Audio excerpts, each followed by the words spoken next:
hari di Baghdad, kabar tentang seorang gadis cantik dari desa kecil menyebar ke seluruh kota. Orang-orang menyebutnya kembang desa, wajahnya elok, tutur katanya lembut, dan setiap pria yang melihatnya langsung terpikat. Raja mendengar kabar itu dan penasaran. Ia memanggil Abu Nawas. Aku ingin tahu, benarkah dia secantik cerita orang? Abu Nawas hanya tersenyum. Aku akan pergi melihatnya sendiri, tuanku. Ia berangkat menuju desa itu. Sesampainya di sana, jalanan ramai. Para pria berkerumun membawa hadiah, berlomba memuji sang gadis.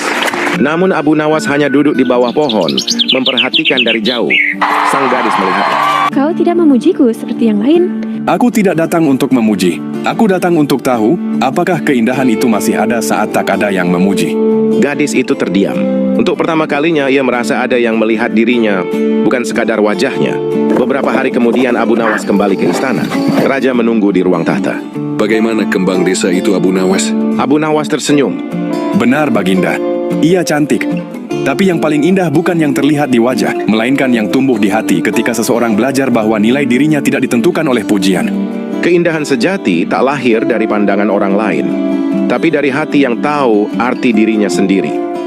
Beberapa hari setelah Abu Nawas kembali ke Baghdad, kabar baru datang. Kembang desa itu kini dihujat oleh orang-orang yang dulu memujanya.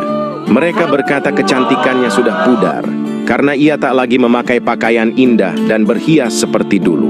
Abu Nawas yang mendengar kabar itu segera pergi ke desa. Ia melihat sang gadis sedang duduk di tepi sumur, menatap bayangannya di air yang tenang. Raut wajahnya senduh. Abu Nawas berdiri di belakangnya. Air di sumur ini tidak berubah, hanya bayangan di atasnya yang goyah karena angin.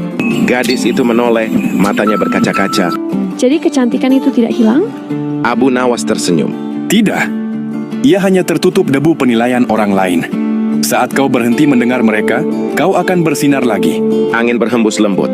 Kembang desa itu tersenyum, dan untuk pertama kalinya sejak lama, ia merasa damai. Ketika Abu Nawas pulang, beberapa warga bertanya mengapa ia datang lagi.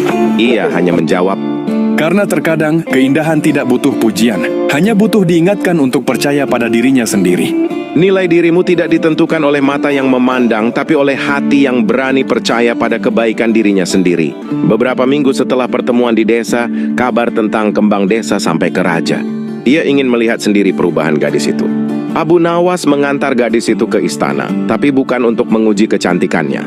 Di aula besar, raja menunggu dengan penasaran. Para penasihat menatap gadis itu siap memberi komentar tentang penampilan dan pakaian. Namun gadis itu berjalan dengan tenang, wajahnya berseri bukan karena busana, tapi karena hatinya damai. Abu Nawas tersenyum. Ia menyusun ujian kecil. Raja meminta gadis